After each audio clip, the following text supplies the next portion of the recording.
வணக்கம். இந்த வீடியோவில் நாம் கணித பாடத்தில் வடிவியல் வரைகிறதுக்கு பயன்படுற வடிவியல் உபகரண பெட்டி ஜாமெட்ரி பாக்ஸை எப்படி பயன்படுத்துறது, அதில் உள்ள கருவிகளை அப்படிங்கிறதான் பார்க்க போகிறோம். ஃபஸ்ட்டு அளவுகோல் ஸ்கேல். இது நமக்கு எல்லாருக்கும் தெரியும் ஸ்கேல் எப்படி இருக்கும் அப்படிங்கிறது. இதை எப்படி பயன்படுத்துறது அப்படிங்கிறதையும் பார்க்க போகிறோம். 0, 1, 2, 3 இந்த சென்டிமீட்டர் அப்படின்னு போட்டிருக்கோம், 0 போட்டிருக்கோம், அதாவது இந்த இடத்துல சிஎம் அப்படின்னு போட்டிருக்கோம். இதைத்தான் நம்ம அளக்கிறதுக்கு பயன்படுத்திக்கணும். இந்த சைடில் உள்ளது இன்ச்சஸ், இதை நம்ம பயன்படுத்தக்கூடாது. இப்போ இதில் இந்த 0 தெரியுது, 1, 2, 3ங்கிற அளவுகள் நமக்கு தெரியுது. இதுக்கு இடையில சின்ன சின்ன கோடுகள் இருக்கா. இது முதல் சின்ன கோடு நம்ம என்ன சொல்லணும்னா 0.1.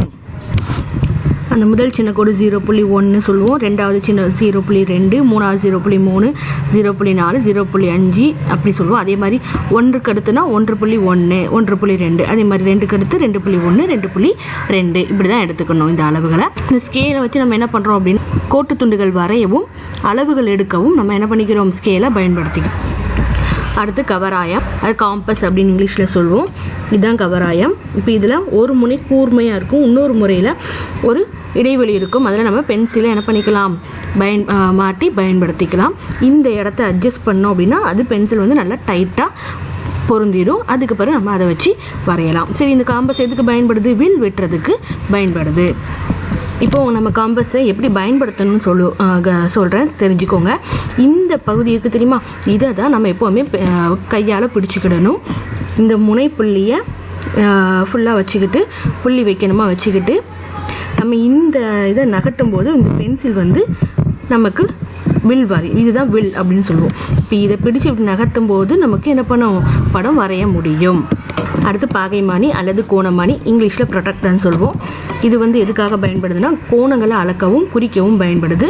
இப்போ இதில் கோணங்கள் 0ல் ஆரம்பித்து 90 வரைக்கும் இருக்கும், அடுத்து 180 வரைக்கும் இருக்கும். அதே மாதிரி 2 அளவுகள் இருக்கும். இப்போ இங்கேயும் நம்ம ஸ்கேலுக்கு ஏற்ற மாதிரியே சின்ன சின்ன கோடுகள் இருக்கா. அப்போ முதல்ல 0 டிகிரி தெரியுது, அப்புறம் உள்ளது 1, 2, 3 அப்படின்னு நம்ம என்ன பண்ணிக்கணும், எடுத்துக்கணும். ஏன்னா இது 10, 20, 30ன்னு போகுதா. அப்போ முதல் சின்ன கோடு 1, அடுத்து 2, 3, 10க்கு அடுத்து உள்ளது 11, 12, 13, அதே மாதிரி 20க்கு அடுத்து உள்ளது 21, 22, 23 அப்படின்னு போகும். அடுத்து மூலை மட்டங்கள், இங்கிலீஷில் செட் ஸ்கொயர்ஸ் அப்படின்னு சொல்லுவோம். இதான் அது. இதுக்காக அப்படின்னா நம்ம இணைக்கோடுகள் செங்குத்து கோடுகள் வரைகிறதுக்கு இந்த செட் ஸ்கொயர்ஸை நம்ம என்ன பண்ணுவோம், பயன்படுத்துவோம், மூலை மட்டங்கள். அடுத்து கவை, டிவைடர் அப்படின்னு சொல்லுவோம். இதுவும் காம்பஸ் மாதிரியே இருக்கும், ஆனால் காம்பஸ் கிடையாது.